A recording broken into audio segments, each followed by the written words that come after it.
안녕하세요. 오늘의 뉴스레터에 오신 걸 환영합니다. 2023년 5월 미 해군이 중국 해군을 견제하기 위해 아시아에서 미 해군의 군함을 보수하는 방안을 검토 중이라는 보도가 나오자 가장 열광했던 나라는 일본이었습니다. 니온 게이자이 신문은 주일 미국 대사가 미국 의회와 일본 방위성이 미 군함을 일본에서 수리하는 방안을 미국 군함에 일본 조선소가 서비스를 제공할 수 있다면 논의 중이라고 언급했다. 1970년대 전 세계 조선업의 50%를 차지했던 일본 조선업이 다시 활성화될 것이다. 더구나 이 일이 현실화될 경우 미군이 일본 미군 기지 밖에서 전투함을 보수하는 첫 사례가 된다고 대대적으로 보도하면서 흥분했습니다. 당시 미국은 미국 내 방위산업 분야의 노동력 부족으로 군함을 수리하고 보수하는 대기 시간이 길어지자 아시아 지역을 통과하는 군함을 일본 조선소에서 보수하는 방안을 고려 중인 것으로 알려졌습니다. 실제로 지금 미국은 방위산업 분야의 노동력 부족은 생각보다 심각한 상황입니다. 미 해군의 주요 함정인 알레이버크급 미사일 구축함조차 보수하는데 평균 26일이나 기다려야 할 정도입니다. 결국 궁여지책으로 나온 방안이 비어있는 일본 조선소에서 군함을 수리하자였습니다. 이러한 보도가 나오자 일본 조선업계는 쌍수를 들어 환영했습니다. 사실 일본 조선업은 최근 한국, 중국의 시장 주도권을 완전히 뺏긴 상황이어서 미군함점 수리 일감을 받게 되면 자신들의 조선업 부활에 도움이 될 것이라 본 것입니다. 그런데 이 보도가 처음 나왔던 올해 5월만 해도 미군이 생각하는 유력한 후보지는 일본이었습니다. 하지만 지금은 분위기가 많이 바뀌는 모양새입니다. 일단 일본의 선박 건조 및 수리 능력을 믿기 어렵다는 불신의 분위기가 생겼습니다. 최근 수에즈 운하에서 틈만 나면 사고를 당하는 선박들이 대부분 일본 조선소에서 건조된 선박들이었기 때문입니다. 지난 6일 이집트 수에즈 운하에서 충돌 사고로 멈춰버린 컨테이너선 원 오르페우스 호도 일본 조선소에서 건조했고, 게다가 최근 들어 홍해에서 일본의 화물선은 물론이며 군함까지도 후티 반군들의 먹잇감이 되는 망신까지 당했기 때문입니다. 지난달 홍해에서 일본 해운기업 니폰 유센이 용선한 갤럭시 리더호가 후티 반군에 의해 납포됐는가 하면 소말리아 아덴만에서 납포된 센트럴 파크호를 구조하기 위해 출동했던 일본 해상자위대 호위함은 예멘에서 발사한 탄도미사일 공격 대상이 되어 자신들이 혼비백산 놀라는 상황이 벌어지고 말았습니다. 당시 해상자위대 수장인 사카이료 해상망료장은 호위함 아케보노에서 약 10헬이 떨어진 해역에 탄도미사일이 떨어졌다는 정보를 미군으로부터 받았다고 밝힌 바 있습니다. 본인들을 향해 탄도미사일이 발사되었다는 사실조차 인지하지 못한 것입니다. 그런데 최근 홍해 상에서는 반군들이 일본 선박과 일본 군함을 노리는 상황이 이상할 정도로 반복되고 있습니다. 이에 일본 해군력의 위상이 급속도로 추락하는 중입니다. 결국 지난 5월만 해도 일본만 고려하던 미국이 군함 수리 프로젝트에 대해 여러 가지 안을 고려하는 것으로 기류가 바뀌어가고 있습니다. 반면 미국은 발등에 불이 떨어진 모양새입니다. 최근 미국 여론조사 기관인 리얼 클리어 디펜스는 중국은 전 세계 조선소의 4,550%를 점유하고 있는 반면 미국은 고작 1%에 불과하다고 보도했습니다. 결국 중국 조선업을 따라잡기 위해서는 한국과 일본의 선박 건조를 주문해야 한다는 이야기가 미국 내에서 나오고 있는 것인데요. 솔직히 미국의 조선업 생산성이 지난 1980년대 중반 이후 개선되지 않고 있다는 것은 누구나 아는 사실입니다.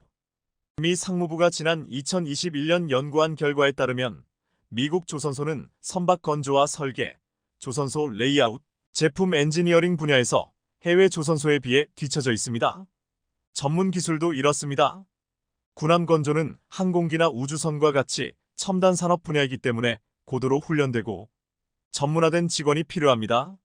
하지만 미국은 인력 부족은 물론 시설도 낡아서 건조 비용은 비싸고 건조 기간도 너무 오래 걸립니다. 실제로 미국 대표적인 방산업체인 제너럴 다이나믹스의 자회사인 나스코 조선소의 비용 초과 문제는 이미 잘 알려진 사실입니다.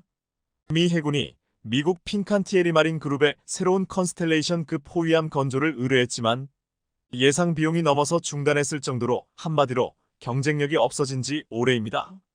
2020년 말 당시 미국 의회 예상국이 내린 호위함 10척의 건조 비용은 최소 123억 달러, 약 15조 5,500억 원에 달했습니다. 이것은 미 해군의 초기 추정치보다 약 40%더 많은 금액이었고, 미군은 상당한 충격을 받았습니다. 따라서 군함 건조만큼은 해외에서 하지 않으려고 몸부림쳤지만, 이제 미국 내에서조차 중국의 군사력 증강을 상쇄하기 위해서는 한국에서 건조한 군함을 사들여야 한다는 분석까지 나온 상황입니다.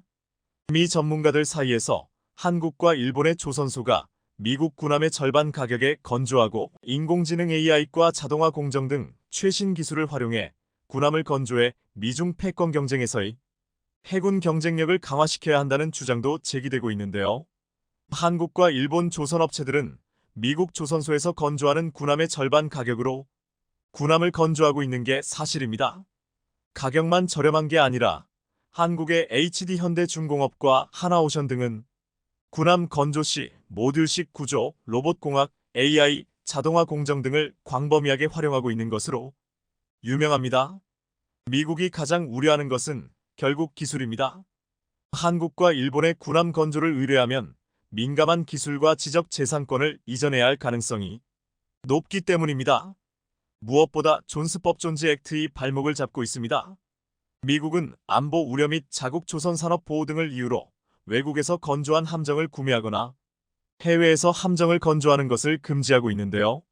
전문가들은 중국과의 해전에서 우위를 점하기 위해서는 이 법을 제고해야 한다고 주장하고 있습니다.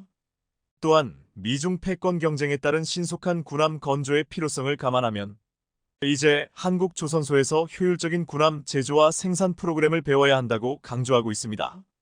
이러한 관점에서 지난 5월 미 해군이 아시아 동맹국의 민간 조선소를 이용해 군함을 유지, 수리 및 정비하는 방안을 고려 중이라는 보도가 나왔던 것인데요. 하지만 불과 몇 달 사이 이 프로젝트의 유력한 동맹국은 한국이 언급되기 시작했습니다. 가장 먼저 한국의 군함 건조 능력을 집중 조명한 곳은 미국 매체 월스트리트 저널이었습니다. 월스트리트 저널 WSJ는 현재 미국은 군대를 증강할 예산상 여력이 있어도 방위 산업의 기반이 붕괴되어 있기 때문에 중국에 밀릴 수밖에 없다고 지적하면서 미 싱크탱크 전략국제문제연구소 CSIS의 보고서 내용을 인용했습니다. 전략국제문제연구소가 최근 대만을 둘러싼 미중 충돌을 시뮬레이션한 결과 만일 미국과 중국이 무력 충돌을 한다면 미국은 항공모함 2척과 구축함 순양함 등 최대 20척을 잃고 중국은 50척 이상을 상실한다는 결과가 나온 것인데요. 언뜻 보면 무승부로 보이지만 결국 승부는 손실된 함정을 누가 더 빠르게 대체할 수 있는가로 판가름나며 그렇게 되면 미국보다 더 빠르게 함정을 보강할 수 있는 방위산업 제조업 기반이 있는 중국의 승리로 귀결됐다는 것이 요지입니다. 군사문제 전문가들조차 지난 2년간 중국 해군은 구축함 순양함 17척을 증강했는데 미국은 현재 같은 수의 함정을 건조하는데 6년이 걸리며 미국은 군함을 빠르게 대량 건조할 능력이 없다고 지적하고 있습니다. 돈이 있어도 무기 군수품을 공급하기 어렵다는 이야기입니다. 그러면서 대안으로 제시한 곳이 바로 한국이었습니다. 로널드 오루크 의회 조사국 CRS 분석가는 한국 조선업체들은 민간 부문 경험을 바탕으로 구축함의 건조 유지 비용을 염두에 두고 군함을 설계한다. 한국 이지스 구축함은 동급 미국 함정보다 무게가 더 나가지만 복잡한 전자장비 설치 작업이 쉬워 비용을 절감한다고 극찬했습니다. 미국은 이제 군함 제조 속도에 있어 중국에 뒤처진다는 것을 인정하고 한국의 효율성을 배워야 한다고 일갈한 것입니다. 그런데 최근 미 해군은 한국의 효율적인 구축함 건조 능력을 인정했으며 중국을 감시하는 정조대왕함의 성능에 감탄했습니다. 미국에 필요한 수요에 정확하게 부합한 것입니다. 우리나라 군의 최신 함정인 차세대 이지스함 정조대왕함은 1800km 밖에 1800개 표적을 동시에 포착할 수 있고 북한 전역에서 발사된 탄도탄을 탐지해 요격할 수 있습니다. 또한 중국 서부 지역과 일본 전역도 커버할 수 있습니다. 실제 얼마 전 북한이 백령도와 이어도 서쪽공의 상공으로 쏜 발사체도 우리 해군 이지스함이 남해 먼바다 상공을 빠져나갈 때까지 추적하는 데 성공한 한 바 있습니다. 최근 직접 한국을 방문해 정조대왕함을 눈으로 직접 본 미국 7함대 사령관은 정조대왕함을 보고 아름답다고 극찬했을 정도입니다. 수상함은 보통 잠수함에 취약하지만 이를 극복하기 위해 집채만 한 크기의 통합소나 체계를 넣어 대잠 방어 능력을 보완했습니다. 대잠 어뢰 홍상어도 탑재해 장거리에서 다가오는 적을 무력화시킬 수도 있습니다. 이 밖에 지상으로부터 12km 높이에 있는 고고도 탄도미사일을 식별하는 최신형 이지스 전투체계와 다기능 복합 전투체계를 보유하고 있는 최신 기술이 집약된 최신의 이지스함을 건조할 수 있는 나라가 되었다는 것을 인정한 것입니다. 이제 바다 위의 주도권도 일본에서 완전히 한국으로 넘어오고 있습니다.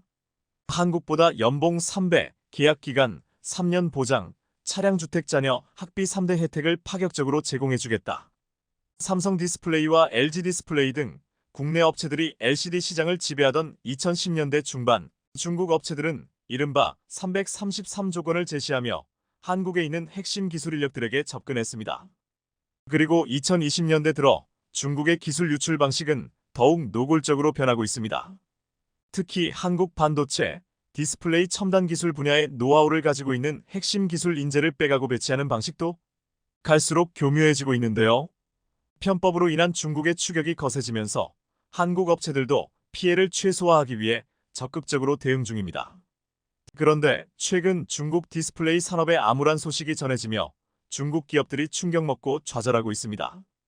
반면 한국에겐 대박 호재 소식이 될 것으로 보이며 첨단 분야에서 중국과의 격차를 크게 벌릴 수 있을 것으로 분석되고 있습니다. 과연 어떤 소식인지 자세히 알아보겠습니다. 국내 대기업 출신 어신은 4년 전 연봉 3억 원을 주겠다는 제안에 중국의 대형 디스플레이 업체로 이직해 LCD 기판 설계 업무를 맡았습니다. 자녀까지 모두 데리고 중국행을 결정했지만 지난해 말 돌연 이 회사로부터 더는 일할 수 없게 됐으니 다음 주까지 자리를 비워달라는 황당한 통보를 받았습니다. 퇴직금도 받지 못한 채 쫓겨나다시피 회사를 나온 어신은 최근 국내로 돌아와 귀농을 준비 중입니다. LCD 시장 분야에서 저가 공세로 시장을 장악한 중국 기업이 최근 현지의 한국 기술진 상당수를 정리한 것으로 알려졌습니다. 과거 LCD 공정 기술을 확보하기 위해 스카우트했던 국내 인력이 더 이상 필요가 없어지자 토사구팽한 것 아니냐는 해석이 나오고 있습니다. 그런데 중국은 LCD를 넘어 국내 기업이 핵심 기술을 보유한 OLED 분야에서는 빠른 속도로 한국을 추격하고 있어 인재기술 유출로 또다시 시장을 내주는 사례가 반복될 수 있다는 우려가 잇따르고 있습니다. 최근 관련 업계에 따르면 BOE, CSOT, HKC 등 중국의 주요 디스플레이 업체들이 지난해부터 한국 출신 임직원을 잇따라 해고한 것으로 알려졌습니다. 현재까지 파악된 인원만 최소 100명 이상입니다.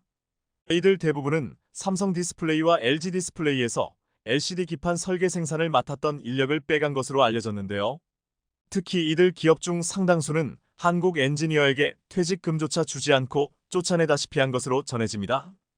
이직 당시 3년의 계약 기간을 보장했으나 중국으로 옮긴 지 1년도 되지 않아 가차없이 내버려진 것입니다. 이것이 바로 한국의 기술을 중국으로 가져간 인력의 최후인 것인데요. 중국은 이들의 노하우에 힘입어 핵심 기술을 빠르게 흡수해 전 세계 LCD 시장을 장악했습니다. 올해 중국의 LCD 패널 생산 점유율은 70%를 넘어 세계 시장을 좌우하고 있습니다. 업계에서는 이와 비슷한 방식으로 OLED 분야에서도 중국의 주도권을 빼앗길 위기에 처해 있다는 우려의 목소리도 나옵니다. 실제로 한국과 중국의 OLED 시장 점유율 격차는 2018년 91.9%포인트에서 지난해 59.1%포인트까지 좁혀졌습니다. 이제 중국 업체의 시선은 국내 OLED 기술자를 향하고 있습니다. 현재 최대 경쟁자로 꼽히는 BOE에만 한국 출신 OLED 핵심 분야 기술진이 50여 명 근무하는 것으로 알려졌습니다. BOE는 최근 스마트폰용 OLED 시장에 진출해 삼성 디스플레이를 뒤쫓고 있습니다.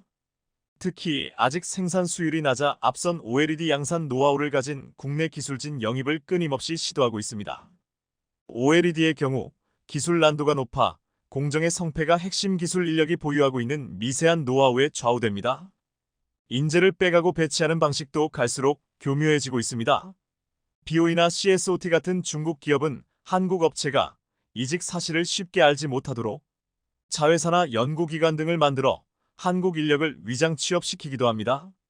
국내 업체로선 퇴사자가 실제 중국 기업으로 넘어갔는지를 쉽게 확인하기가 어렵습니다. 중국의 추격이 거세지면서 국내 업체도 방어에 나섰습니다. 지난 6월 삼성 디스플레이는 BOE를 상대로 특허 침해 소송을 제기했습니다. 삼성이 개발한 OLED 디스플레이 특허 4종을 BOE가 무단 도용했다고 본 것입니다. 삼성이 특허를 침해당했다고 주장하는 기술은 아이폰 12 이후 사용된 모든 아이폰의 OLED 디스플레이 특허 4종입니다. 또 11월에는 미국 국제무역위원회 ITC에도 BOE를 영업비밀 침해로 제소하기도 했습니다. 최권영 삼성 디스플레이 부사장은 지난 삼성전자 실적 발표 현장에서 최근 들어 우리의 지적 자산에 대한 도용 및 침해 행위가 늘어나고 있다며 더 이상 간과할 수 없는 수준이라고 판단하고 법적 제재 등 다양한 방안을 강구하게 됐다고 밝혔습니다. 이는 BOE 특허 침해를 바라보는 삼성의 시각이자 강경 대응을 천명한 것입니다. 결국 미국에서도 BOE에 대한 칼을 빼들었는데요. 미국 국제무역위원회 ITC가 삼성 디스플레이의 중국 BOE 제소건에 대한 조사 개시를 결정했습니다. 지난 12월 1일 ITC는 삼성 디스플레이가 BOE와 BOE 자회사 등 8개 회사를 영업비밀 침해 혐의로 제소한 건에 대해 조사에 착수했다고 밝혔습니다. 안 봐도 답이 나오는 사건으로 조만간 BOE에 대한 철퇴가 내려질 것으로 전망되고 있는데요. 이렇듯 BOE에 대한 리스크가 부각되자 OLED 주요 고객사들도 당연히 한국을 선택하고 있습니다. 업계에 따르면 다양한 IT 기기에도 최근 OLED 채택이 높아지고 있는 가운데 세계 최대 게임 플랫폼 중 하나인 스팀을 운영하는 밸브의 스팀덱에 이어 닌텐도 역시 차세대 OLED 패널 공급을 위해 삼성 디스플레이와 협의를 진행 중인 것으로 알려졌습니다.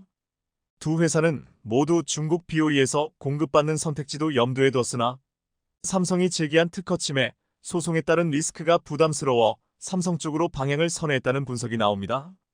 업계에서는 스팀덱과 닌텐도에서 삼성 OLED를 채택한 것을 신의 한 수로 평가받고 있는데요. 왜냐하면 이보다 앞서 BOE의 뒤통수를 맞고 사기당한 애플의 사례가 있었기 때문입니다. 애플은 아이폰 15 시리즈에 들어갈 OLED 업체 선정 당시 수급 리스크 분산을 위해 삼성 디스플레이와 함께 BOE에도 납품 계약을 맺었습니다. 그런데 BOE가 다이내믹 아일랜드 홀 디스플레이 가공 등에서 기술력이 뒷받침되지 않아 아이폰 15의 출시 일정에 차질이 생긴 것인데요. 덕분에 삼성 디스플레이가 아이폰 15와 아이폰 15 플러스에 탑재될 OLED 초도 물량을 단독 공급하게 되었습니다. 그 후 3개월 뒤 BOE는 결국 애플의 승인을 얻긴 했으나 지금 최악의 상황을 맞이하고 있습니다. 삼성보다 3개월이나 늦게 애플에 공급하기 시작하면서 4분기에는 애플에 더 많은 물량을 공급하겠다고 밝힌 BOE에게 치명적인 문제가 생긴 것입니다. 최근 중국 BOE가 아이폰 15용 패널 수율이 낮아 큰 어려움을 겪고 있다고 하는데요. 12월 초 업계에 따르면 BOE가 생산하는 아이폰 15 기본형 OLED 패널 수율은 현재 30% 정도이거나 그 이하로 추정된다고 알려졌습니다. BOE는 아직까지도 홀 디스플레이라는 기술 장벽을 넘지 못하고 있는 것으로 알려졌습니다. 반면 삼성의 OLED 수율은 90% 이상으로 알려지고 있는데요. 수율 개선에 어려움을 겪고 있는 이 회사는 올해 아이폰 15에 500만 대의 패널을 공급하겠다고 자신만만하게 밝혔으나 최근 조사에 따르면 올해 200만 300만 대의 패널밖에 공급하지 못한 것으로 밝혀졌습니다. 즉 목표 물량의 반도 안 되는 것이죠. 수율이 30%밖에 되지 않으니 현재 생산 공장을 아무리 돌려봐도 목표에 미치지 못하는 것입니다. 그래서 BOE의 아이폰 15 플러스용 패널 공급 가능성도 낮아지고 있습니다. 아이폰 15 플러스는 기본형보다 화면 크기가 큰 만큼 디스플레이를 구현하는 난도도 높아집니다. 현재로선 BOE가 플러스용 패널 공급과 관련해 이달 애플의 승인을 받을 가능성이 희박하다고 보는 분위기가 강한데요. BOE의 아이폰 15 플러스용 패널 수율은 기본형보다도 낮은 상황입니다. 역시나 BOE가 소화하지 못하는 패널 물량은 삼성 디스플레이로 즉시 넘어가게 됩니다. 삼성은 아이폰 15 기본형, 플러스, 프로, 프로맥스 등 신형 아이폰 전 모델의 패널을 공급하고 있습니다. OLED 점유율에서 삼성 디스플레이는 당분간 독주를 이어갈 가능성이 커졌습니다. 시장조사업체 DSCC에 따르면 아이폰 15 시리즈 패널에서 삼성 디스플레이의 점유율은 91%를 차지했습니다. 상황이 이렇자 BOE는 무리수를 두게 됩니다. 수율이 나오지 않으니 절대적인 생산량을 늘려서 물량을 맞춘다는 것인데요. 최근 BOE는 스촨성 청두에 630억 위안, 한화로 약 11조 원을 투자해 8.6세대 OLED 생산 라인을 건설할 계획이라고 밝혔습니다. 그런데 너무 성급한 결정을 내린 것인지 선정한 위치부터 잘못된 것이 아니냐며 논란이 일고 있는데요. 아시다시피 중국 스촨성은 중국에서도 지진이 가장 빈번한 지역으로 알려져 있습니다. 지난 2008년 5월 12일 발생한 규모 8.0의 스촨성 대지진은 중국인들에게는 아직도 지울 수 없는 악몽으로 남아 있습니다. 당시 8만 7천여 명이 숨지거나 실종됐고 37만여 명이 부상당한 역대급 지진인데요. 특히 청두시는 도시 기능이 완전히 마비되었으며 도로 복구에도 시간이 많이 걸리고 지진이 발생한 지 15년이 넘게 지난 지금도 복구가 멀 끝난 지역이 태반인 곳이 많습니다. 그런데 BOE는 바로 그곳에 생산 라인을 짓겠다고 계획하고 있는 겁니다. 어찌됐든 BOE는 이곳에 11조 원을 투입해 중소형 OLED 패널을 생산하겠다는 것인데요. 아이폰 15 패널에 이어 애플 맥북 아이패드 등 한국 디스플레이 업체들이 선점한 중소형 OLED 시장을 겨냥해 대규모 투자를 집행한 것입니다. 애플이 내년부터 아이패드까지 OLED 디스플레이를 전면 확대할 것으로 알려졌기 때문입니다. 그런데 이렇게 애플을 믿던 BOE에게 날벼락이 떨어졌습니다. 중국의 기술력, 생산 능력 부족으로 중국 업체들을 제외하고 한국 업체들에게 물량이 전부 맡겨질 것이라는 분석이 나온 것입니다. BOE가 11조 원 규모로 이렇게 큰 자금을 투입해 생산 능력을 강화하려 하고 있지만 결과적으로 기술력의 격차를 극복하지 못하면 패널의 수율이 30%밖에 나오지 않아 애플을 비롯한 기업들이 BOE를 선택하지 않을 것이 분명하기 때문입니다. 이 때문에 BOE는 수십조 규모의 투자를 단행했지만 오히려 적자만 더 키울 것이라는 의견이 제기되고 있습니다. 즉, 이번 애플 결정으로 인해 선두주자인 한국 OLED에 청신호가 켜진 것입니다. 삼성 디스플레이와 LG 디스플레이가 추격해오던 중국 기업들로부터 한 걸음 달아나며 숨 고르기가 가능해졌습니다. 18일 업계에 따르면 애플은 2024년 OLED 아이패드, 2025년에는 OLED 맥북을 출시할 계획입니다. 앞서 지난 15일 니케이는 애플 고위 관계자의 말을 빌려 내년 고급형 아이패드부터 OLED 도입을 차례로 시작해 2025년 하반기부터는 맥북에도 적용할 예정이라고 보도했습니다. 실제로 이에 발맞춰 국내 디스플레이 기업들은 태블릿용 OLED 패널 대량 공급 준비에 박차를 가하고 있습니다. 업계에 따르면 LG 디스플레이는 파주 6세대 OLED 라인 증설의 마무리 단계를 밟고 있습니다. 이곳을 중심으로 내년 상반기 아이패드용 OLED 패널을 공급하겠다는 계획입니다. 삼성 디스플레이도 이르면 내년 2월 중 OLED 패널 공급에 나설 것으로 알려졌습니다. 애플의 공격적인 OLED 전환에 대한 초기 수혜는 국내 기업들이 받을 것이 유력합니다. BOE를 비롯해 아직 중국 기업들의 IT용 OLED 패널 공급 능력이 부족하기 때문입니다. 업계에서는 내년 아이패드 OLED 패널 규모를 1000만 대 정도로 전망하고 있습니다. 이 중 LG 디스플레이와 삼성 디스플레이가 각각 6대4 정도 비율로 물량을 독차지할 것으로 전망됩니다. 특히 신형 아이패드에는 고급 OLED 기술이 적용되기 때문에 진입 장벽이 높을 것으로 예상됩니다. 신제품엔 유기 발광층을 2개로 싸는 투스택 텐덤 OLED 기술이 적용될 것으로 알려졌습니다. LG 디스플레이는 이 텐덤 OLED 기술을 업계 최초로 개발하고 전장 사업에 적용해오고 있습니다. 반면 그동안 프리미엄 LCD인 미니 LED에 주력해오던 중국 기업들은 이번 애플의 전환으로 타격이 불가피해졌습니다. 시장 조사기관 옴디아에 따르면 올해 3억 8,060만 달러 규모인 태블릿용 OLED 패널 시장은 내년 애플의 참전으로 17억 5,973만 달러까지 급성장할 전망입니다. 옴디아는 올해부터 2030년까지 연평균 51%의 성장률을 기록할 것으로 예상했습니다.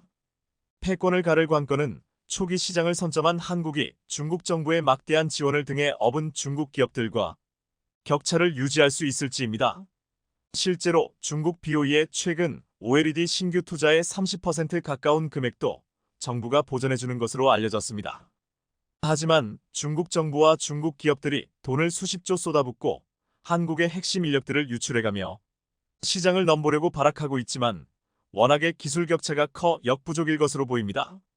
다만 아직 기술 격차는 크지만 해가 지날수록 중국의 기술 탈취가 노골화되고 있는 만큼 우리도 더욱 보안에 신경 써야 할 것이며 추가 신기술을 통한 시장 확장, 차세대 디스플레이 개발 등 새로운 전략에 나서야 할 것으로 보입니다.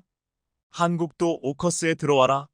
미국과 영국, 호주의 군사동맹인 오커스 AUKUS가 첨단 군사기술 개발 문제와 관련하여 한국을 협력 파트너로 고려하고 있다고 미국 정부가 9일 밝혔습니다. 한국 정부도 인공지능 AI, 양자 컴퓨팅, 사이버 안보, 극초음속 미사일 등 8개 분야에서 첨단 군사 역량을 공동으로 개발하는 것을 골자로 한 오커스 필러 2필러 기둥이 참여에 열려 있다는 입장으로 알려졌습니다.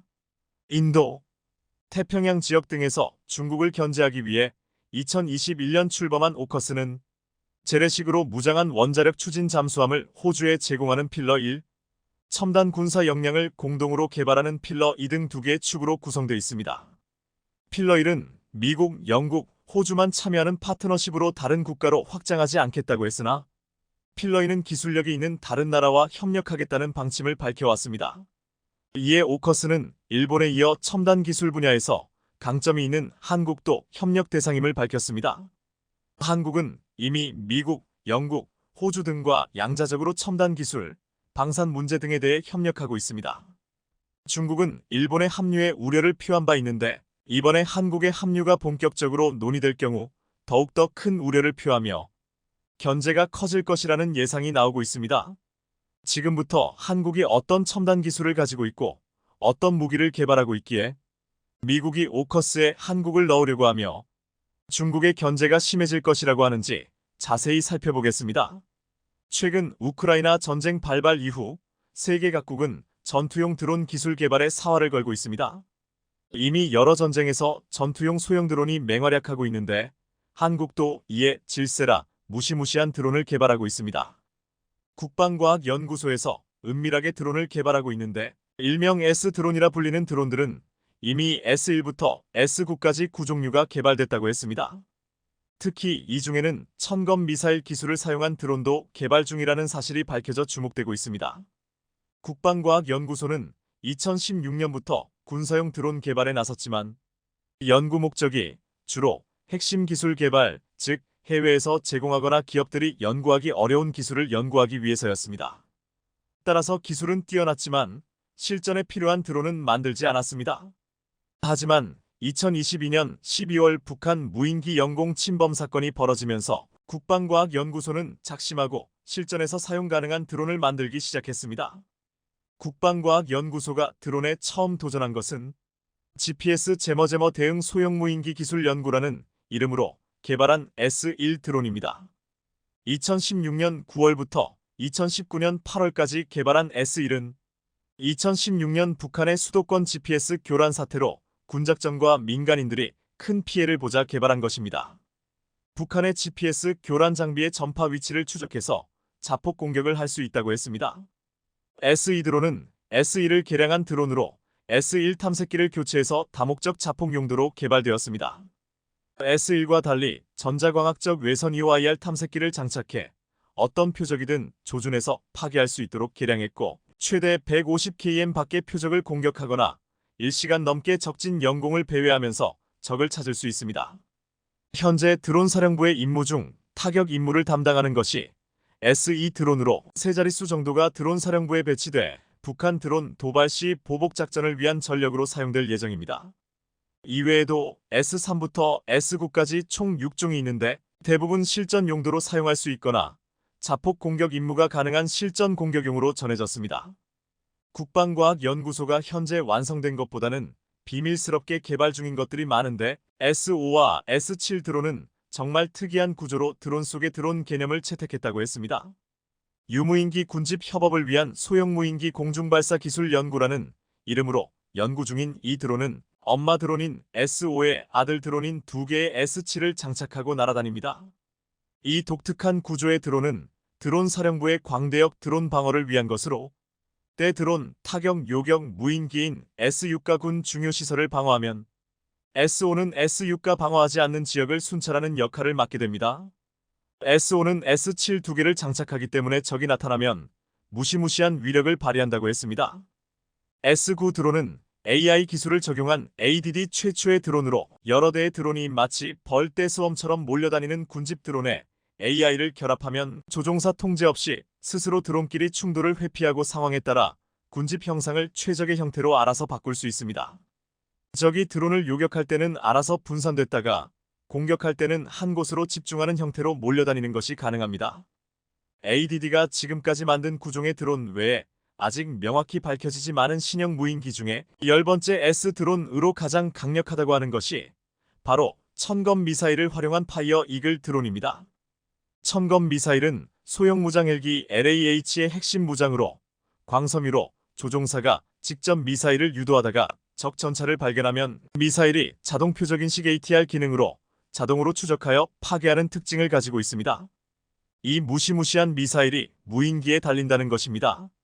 또한 한국의 첨단 기술의 개발은 군사위성에서도 그 위력을 드러내고 있습니다. 한국항공우주산업 KAI 개발에 참여한 군 정찰위성 2호기가 8일 발사되었습니다. 군 정찰위성 2호기는 지난해 12월 발사에 성공한 군사정찰위성 1호기에 이은 425사업의 두 번째 정찰위성입니다. 무엇보다 합성 개구 레이더 SAR 탑재체를 장착한 첫 번째 위성으로 고해상도 성능을 갖춘 첨단 중대형급 위성입니다.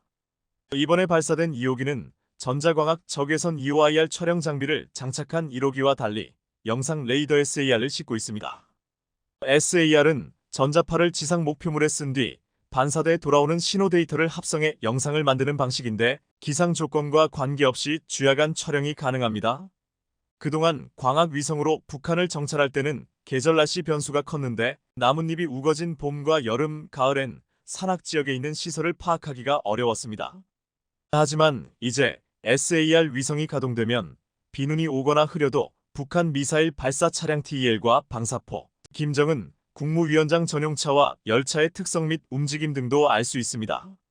또한 가짜 무기 등 북한이 한미를 기만하고자 만든 위장시설, 깊은 숲속에 숨겨놓은 군사시설도 확인이 가능해졌습니다. 북한은 아직 SAR 위성을 보유하지 못했고 광학 위성도 해상도가 떨어져 이제는 한국의 상대가 되지 않을 것이라고 했습니다. 미국은 이라크 전쟁 당시 KH-1112 광학 위성과 라크로스 SAR 위성을 이라크 상공에 투입해 정보를 수집한 바 있었습니다. 당시 한국은 기술력이 없어 이 같은 위성은 꿈도 꾸지 못했지만 이제 방산 강국들의 위성 전쟁에 한국도 뛰어들었습니다. 또한 이제 한국은 미국의 기술을 뛰어넘는 모습까지 보여주고 있습니다. 최근 미국에서는 새로운 자주포 개발을 중단하고 한국의 K9 자주포를 도입할 수도 있다는 전망이 나오고 있습니다. 지금 영국에서 오는 2027년까지 K9를 K9A2로 업그레이드하는 사업이 추진되고 있는데 여기에 미국 로키드 마틴도 합류한 상태입니다. 미국은 K9 자주포나 독일 PGH-2000보다 더 긴 포신을 탑재하는 자주포를 개발하려 했지만 지난 3월 이 자주포의 개발을 포기한다고 했습니다. 문제는 이렇게 긴 포신을 탑재하고서 차체 진동을 제어하기가 힘들다는 이유였습니다. 이전부터 차체 진동을 제어하는 것은 K9 자주포를 따라올 자가 없다고 했는데 K9 자주포는 K9A2, K9A3까지 개발의 속도를 내고 있기에 한국산을 도입할 수도 있다는 전망입니다. 또한 K9 자주포의 개량이 진행되면서 K9의 탄약 보급 임무를 수행하는 K10 탄약 운반장갑차 성능 개량도 함께 이뤄지고 있습니다. K10은 K9A2에 새롭게 적용되는 둔가마 단위 장약을 자동으로 보급하기 위한 성능 개량이 추진되는데 둔가마 단위 장약은 포탄을 날리는 추진력을 내는 새로운 장약으로 온도나 충격 등의 영향을 덜 받아 무게가 같은 포탄이라도 더 멀리 날려보낼 수 있습니다. K10은 K9A2에 장약을 보급할 때 외부 컨베어 장치를 통해 장약을 자동으로 분리 이송할 수 있도록 성능이 개량됩니다. 게다가 K10은 현재 K9과 동일한 미광증 폭식 야간 짬망경을 탑재하고 있지만 이는 K9A1 자주포와 같은 사양인 열상 카메라로 대체된다고 했습니다. 아울러 K10 승무원의 혹석이 온열 손상 예방을 통한 전투 효율성 향상을 위해 냉방 장치가 장착될 예정입니다. 그동안 미국을 비롯한 방산 강국들은 첨단 기술로 고부가 가치를 얻는 방산 분야를 독점하며 한국은 이 무기를 사기 위해서 많은 지불을 해야만 했습니다. 하지만 이제 한국은 스스로 최첨단 무기들을 만들어내기 시작했고, 미국을 비롯한 방산 강국들도 한국에 러브콜을 보내고 있습니다. 중국에게 당한 나라들이 한국을 찾고 있다. 한국의 방산 수출이 폴란드에서 잭팟을 터뜨리면서 지난해 우리나라 무기 수출은 역대 최대 규모를 달성했습니다. 세계 4대 방산 강국을 목표로 하는 한국은 최근 5년간 전 세계에서 무기 수출을 8번째로 많이 한 나라가 되었습니다. 또한 우크라이나 전쟁으로 각국이 군비를 올리고 군사력을 증강시키기 위해 한국에게 연이어 러브콜을 보내고 있습니다. 그런데 한국의 4대 방산 강국 목표를 의식하면서 한국을 굉장히 견제하는 나라가 있습니다. 바로 중국입니다. 세계 무기 수출 4위라고 자부하는 중국은 한국의 방산 수출 대박을 의식하면서도 중국 방위 산업에 직접적인 영향을 미치지 않을 것으로 전망했지만 최근 분위기가 달라지고 있습니다. 현재 중국의 방산 수출 4위의 지위를 한국이 뺏어갈 수도 있다는 것입니다. 그것도 중국의 단골 고객을 한국이 가져갈 것이라는 말까지 나오고 있습니다. 이미 일부 언론에서는 지난해 한국의 방산 수출 규모가 200억 달러에 육박하며 중국을 뛰어넘었다고도 보도하기도 했습니다. 홍콩 사우스 차이나 모닝 포스트 SCMP가 지난해 12월 중국 전문가들은 중국 무기 수출 방식이 단일 무기보다는 시스템 위주 고부가 가치 제품이 많아 한국보다 경쟁력 우위에 있다고 강조했습니다. 하지만 이 같은 주장에는 과장이 섞여 있었는데 일부 드론 대항 시스템과 차세대 전투여단 표준을 수출한 것으로 자신들의 기술력이 높다고 과시한 것입니다. 이에 중국 전문가들은 실제로 가장 큰 이유로 양국 무기 수출 시장이 다르다는 점을 들었습니다. 스톡홀름 국제평화연구소에 따르면 중국의 주요 고객은 남아시아와 아프리카입니다. 아시다시피 이 지역들은 고부부가치 제품은 커녕 구식 무기나 저렴한 무기들을 주로 납품하는 곳입니다. 첨단 무기 수요가 높고 자금력이 있는 유럽에서는 중국산 무기를 산 나라는 단 한 곳도 없었습니다. 2016년부터 2020년까지 중국산 무기 수출의 60%는 파키스탄, 알제리, 방글라데시로 갔고 지난해 중국 무기 판매량의 70%가 파키스탄으로 갔고 2위는 아프리카 나이지리아였습니다. 반면 한국의 무기 수출은 2016년부터 2020년까지 영국, 필리핀, 인도네시아 순이었는데 올해 한국산 무기 최대 고객은 폴란드로 전차 980대, 자주포 648문, 경공격기 48대 등 100억 달러 이상을 수출했습니다. 한국은 이제 유럽을 비롯해 미국 등 방산 선진국에도 첨단 무기들을 공급할 것으로 전망되고 있습니다. 홍콩 사우스 차이나 모닝 포스트에서 숭중핑 중국 군사평론가는 한국은 중국보다 미국의 무기 수출에 영향을 많이 주고 있다며 미국이 급증하는 수요를 감당할 수 없어 긴급한 주문이 한국으로 가고 있고 한국은 미국 기술이 들어간 첨단 무기를 보다 빨리 제공할 수 있다고 밝혔습니다. 그는 한국 무기의 핵심 시스템은 미국이 제공하거나 미국 면허를 받은 것이라며 한국산 무기 수출 증가세는 상한선이 있고 그것은 미국 공급업체의 손에 달려있다고 말했습니다. 이는 한국이 국산 기술로 만들어낸 무기들의 수출 실적을 폄하하는 듯한 발언으로 국내에서는 어이가 없다는 표정을 지으면서 이제 중국에게 커다란 한방을 날릴 것이라고 했습니다. 그동안 중국이 점령하고 있는 아프리카와 동남아 시장을 한국이 가져간다는 것입니다. 지난해 중국 무기를 두 번째로 많이 산 나이지리아에서 최근 한국을 찾았습니다. 지난해 10월 나이지리아 대통령은 무려 10년 만에 한국을 찾아 방위산업 협력 등 한국 나이지리아 간 협력 확대 방안을 긴밀히 논의했습니다. 아프리카는 아시아와 함께 국방비 증가율이 가장 높은 지역으로 아프리카 최대 인구를 지닌 나이지리아는 세계 10위의 산유국으로 큰 구매력을 보유하고 있습니다. 이런 나이지리아가 중국 무기만을 도입하다가 한국을 찾은 이유가 있습니다. 나이지리아는 2018년 중국산 전투기 F-72대로 멋지게 독립기념일 비행 퍼레이드를 계획했습니다. 하지만 리허설을 벌이는 도중 전투기가 추락하는 사고가 일어났습니다. 2010년에 이미 1기가 추락하는 사고를 겪었었던 F-7이 또다시 말썽을 일으킨 것인데 나이지리아군은 추락한 F-7 전투기에 심각한 기술적인 문제점이 있다는 것을 발견했습니다. 이에 나이지리아는 F-7 전투기 9대 중 7대를 중국으로 수리를 보냈습니다. F-7 전투기는 미얀마에서도 같은 해 3대나 잇따라 추락하면서 큰 논란이 된 바 있습니다. F-7 전투기는 1962년 소련의 MiG-21의 라이센스 생산으로 시작된 모델을 기반으로 개발되었지만 양국의 관계가 나빠지자 소련이 기술 지원을 끊고 핵심 기술을 전수해주지 않았습니다. 중국은 여러 중요한 기술적 문제점에 대해서 대응하지 못하다가 자체적인 개발을 통해서 겨우 만들어낸 모델입니다. 중국은 이를 저렴한 가격으로 개발도상국에 팔아왔지만 심각한 문제점을 드러냈고 제대로 수리조차 되지 않고 있습니다. 미얀마에서도 2016년 중국으로부터 구매한 JF-17 때문에 꼴머리를 앓았습니다. JF-17에 탑재된 레이더의 정확도가 심각하게 낮았고 탑재돼야 할 중장거리 미사일과 공대공 레이더도 부족했습니다. 이에 중국 기술진을 불러서 수리를 부탁했으나 그들은 아무런 조치도 하지 않고 떠나버렸습니다.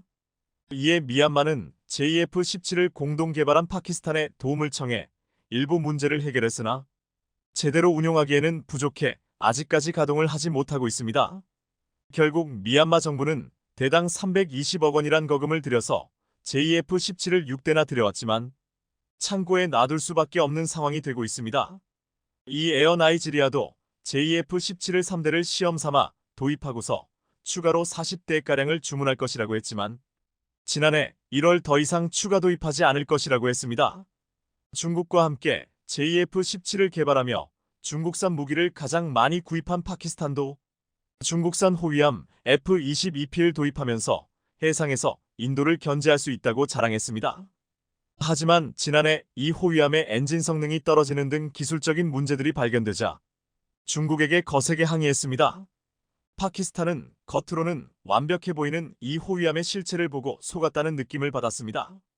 중국은 이 호위함을 태국 차세대 호위함 국제 입찰 경쟁에 내놓았는데 한국에 밀려서 탈락했습니다.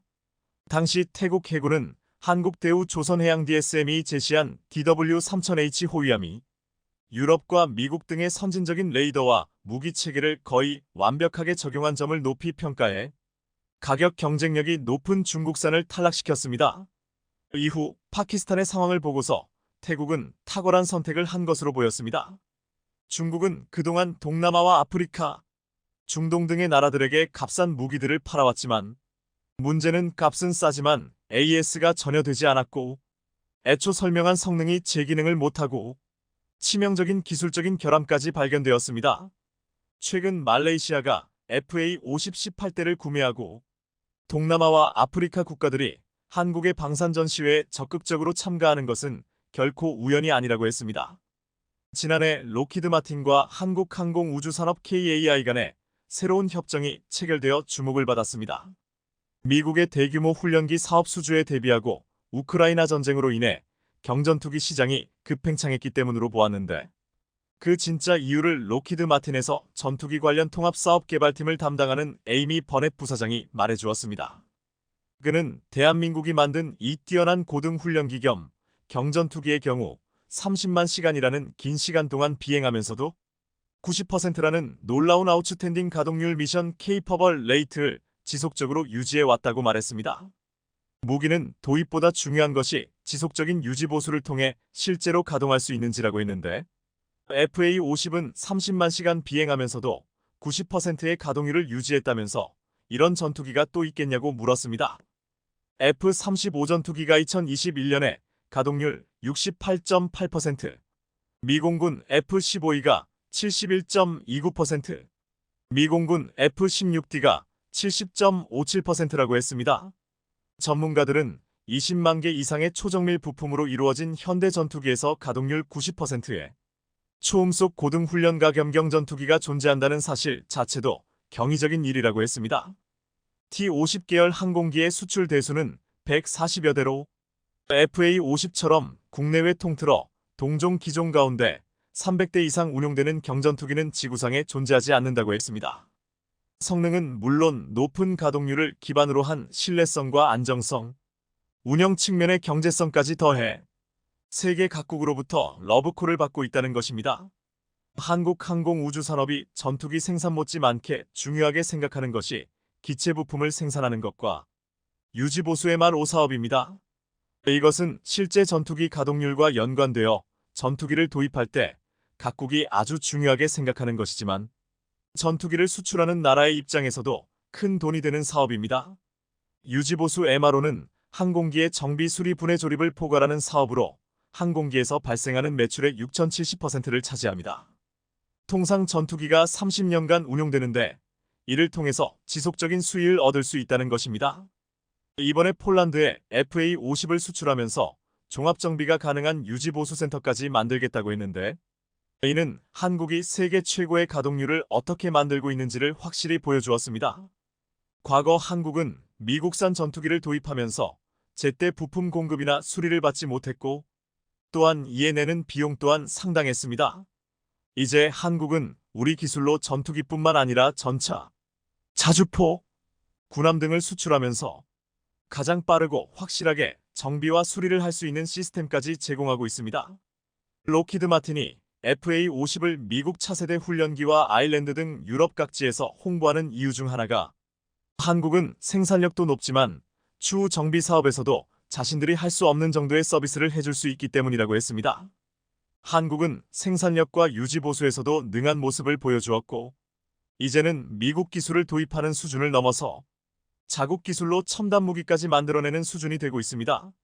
이제는 미국 방산업체도 한국을 주시하는 상황이 되었고 중국은 한국의 질주에 적잖게 당황하고 있습니다.